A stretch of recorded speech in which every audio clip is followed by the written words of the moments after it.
Μέσα στα μαύρα μου τα χάλια με έχουν πάει στο νοσοκομείο εκτάκτος. Δεν ξέρω αν θα την βγάλω καθαρή. Ξεσμιλώνω το ολόκληρο το νοσοκομείο. Με βοηθήσανε πάρα πολύ. Με φέρνει ο φίλος μου στο σπίτι μου και τι βλέπω? Ένα μαύρο γατούλι που είχα και κρατάει ένα κοτσιφάκι στο στόμα του. Του παίρνω το κοτσιφάκι, το χαϊδεύω, έχω ένα κλουβί, βάζω το κοτσιφάκι μέσα και λέω Παναγία μου, κάνω το σταυρό μου και πάω και ξαπλώνω για να την βγάλω καθαρή.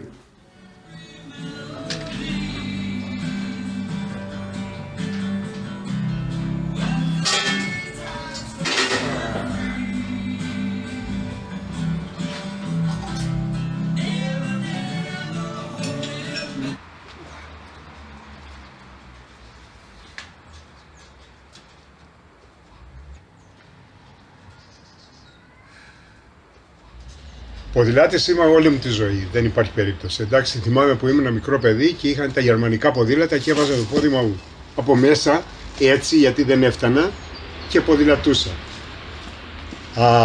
Ανελιπώς ποδηλατώ από το 1977. Έχω κάνει 600.000 χιλιόμετρα, το ελάχιστο. 2 σπασμένα πόδια, 1 κλίδα, κεφάλι, 3 πλευρά. Και έρχεται το 2020, 13 Μαΐου, ημέρα Τετάρτη. Έχει ζέστη, ποδηλατώ, χάνω τις αισθήσεις μου πάνω στο ποδήλατο. Δεν μπορούσα να αντιδράσω, πέφτω από ένα ύψος 4 μέτρα. Με βοηθήσανε, με πάνε στο νοσοκομείο και από τότε έχω πονοκεφάλους, ναυτίες, ηλίγκους, τα αιματολογικά μου είναι ξέχασέ το, ενώ προηγουμένως ήμουν πραγματικά υγιέστατος για την ηλικία μου.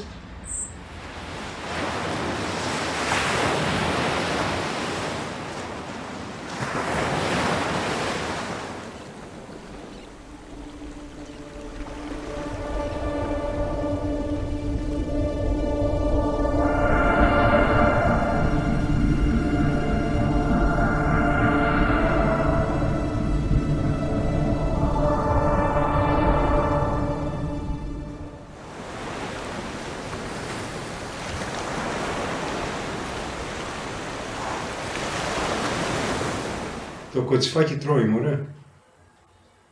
Και... Πού είσαι ρε φίλε? Να, κοίταξε να δεις. Του μίλησα και κατέβηκε κάτω.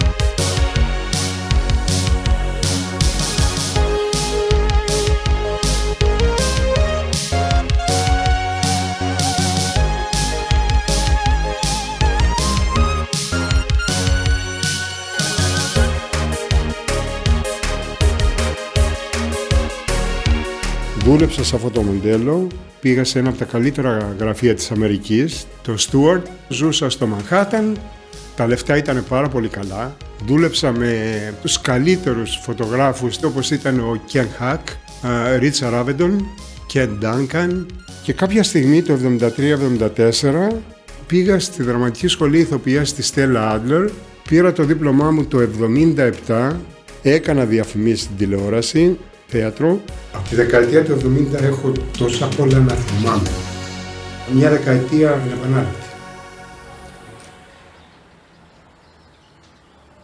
Το παίρνω εγώ, το βάζω στο κλουβί και ξαφνικά, δηλαδή δεν ήξερα τι να κάνω, πώς τι να του δώσω και ξαφνικά αρχίζει και έρχεται ο πατέρας του, ιδιαίτερος ο πατέρας του, το αρσενικό δηλαδή κοτσίφι με την κίτρινη μύτη, καιρομύτες όπως λέμε, και του έφερνε φαγάκι κάθε μέρα, για 3 εβδομάδες. Και η μαμά πότε, εντάξει. Και μετά εξαφανίζονται. Εγώ τι να κάνω.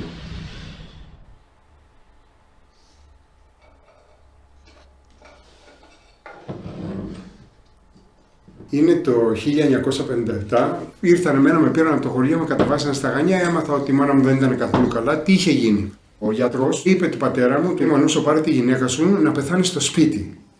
Απέναντι έμενε η οικογένεια του Πετρόχυλου. Ήτανε πάρα πολύ καλοί γείτονες και μας είχαν φιλοξενήσει. Θυμάμαι που είχαμε πολύ πλάκα μεταξύ μας, παιδιά, τώρα. Θυμάμαι που είχαμε φάει κάτι και κλάναμε και το βράδυ που κοιμόμαστε όλα μαζί, 2 αδέρφια αυτά, 2 αδέρφια εμείς, να γελάμε και. Κάποια στιγμή έρχεται ο πατέρας μου και μας λέει, παιδιά, ελάτε να αποχαιρετήσετε τη μάνα σας. Και πάμε κάτω, τα πόδια της ήταν έξω από το σεντόνι και το μόνο που θυμάμαι είναι ότι φίλησα τα πόδια της μάνας μου. Ο Θεός να τη συγχωρέσει.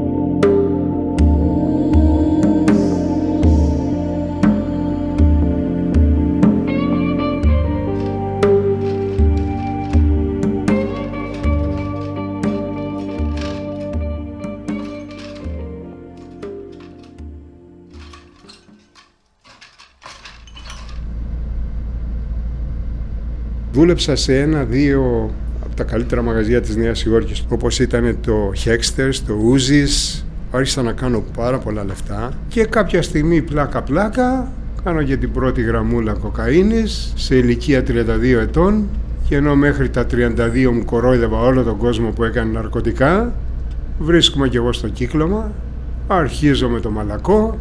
1-2 χρόνια όλα ήταν μια χαρά, εγώ νόμιζα ότι ήμουν και εγώ δεν ξέρω ποιος. Έφτασα σε ένα σημείο να κάνω 3 μέρες συνεχόμενες ναρκωτικά χωρίς να κοιμηθώ, να παίρνω χάπια με τη φούχτα, να ανακατεύω και εγώ δεν ξέρω τι να τα βάζω στη μύτη μου, να πίνω του σκασμού και την 3η μέρα συνήθως έπεφτα γονατιστό στο κρεβάτι μου με ένα μπουκάλι βότκα, έπινα τη μισή, ναρκωνόμουν και κοιμόμουν 3 μέρες. Μετά από όλες τις δόξες, τις χαρές και τα πανηγύρια, αρχές του 1984 ζω μόνος μου σε ένα διαμέρισμα με καμιά 15, 16, 20 γάτες. Έχω φτάσει στο σημείο να λέω θα ζήσω, δεν θα ζήσω. Θυμάμαι ένα φίλο μου, τον Τζίμι, ο οποίος ερχόταν για να με ταΐζει για να μην πεθάνω. Δουλειά. Φτιάξτε κάτι μούτρα.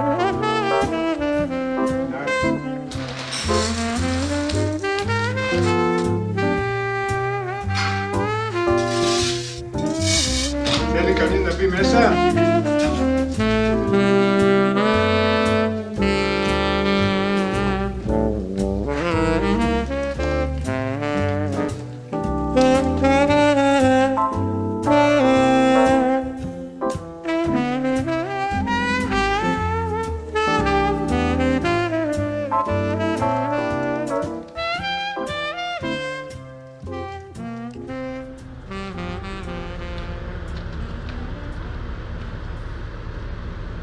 ...24 Σεπτεμβρίου του 1984, μπαίνω στο αεροπλάνο, κατεβαίνω στα Χανιά, γύρισα σε ανθρώπους που εντάξει, η Κρήτη, τα Χανιά είναι ο τόπος μου, τον αγαπώ πάρα πολύ.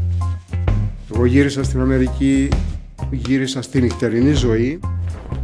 Όλος ο κόσμος μου λέγανε, μα πού πας, θα ξαναγυρίσεις τα ναρκωτικά. Το 85-86 μέχρι το 90 που έφυγα, δουλεύω σαν διαχειριστής στο Surf Club και στο Zulu Lounge. Παρόλο που ήμουνα μέσα στα ναρκωτικά, δεν είχα καμία επιθυμία. Το μόνο που πραγματικά με ευχαριστούσε ήταν ότι ήμουνα πολύ τυχερός που είχα απελευθερωθεί.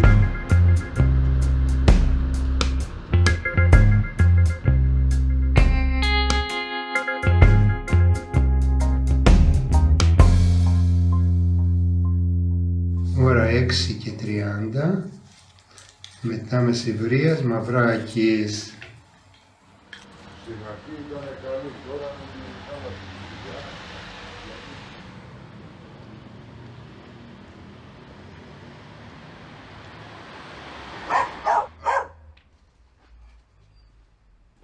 Είμαι μοναχικός τύπος, αντέχω στη μοναξιά, αλλά έχω στιγμές ιδιαίτερως, ας πούμε τώρα τις γιορτές, τα Χριστούγεννα, να παθαίνω την πλάκα της ζωής μου. Ποτέ δεν μου αρέσαν τα Χριστούγεννα. Επειδή δεν είχα τη θαλπορή των Χριστουγέννων λόγω της απώλειας της μητέρας μου, δεν μου κάτσανε, ποτέ.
Το πουλάκι δεν έχει φτερά, έχω 15 γάτες, να τα αφήσω, θα το φάνε οι γάτες. Να το πάω κάπου, να πετάξει δεν μπορεί.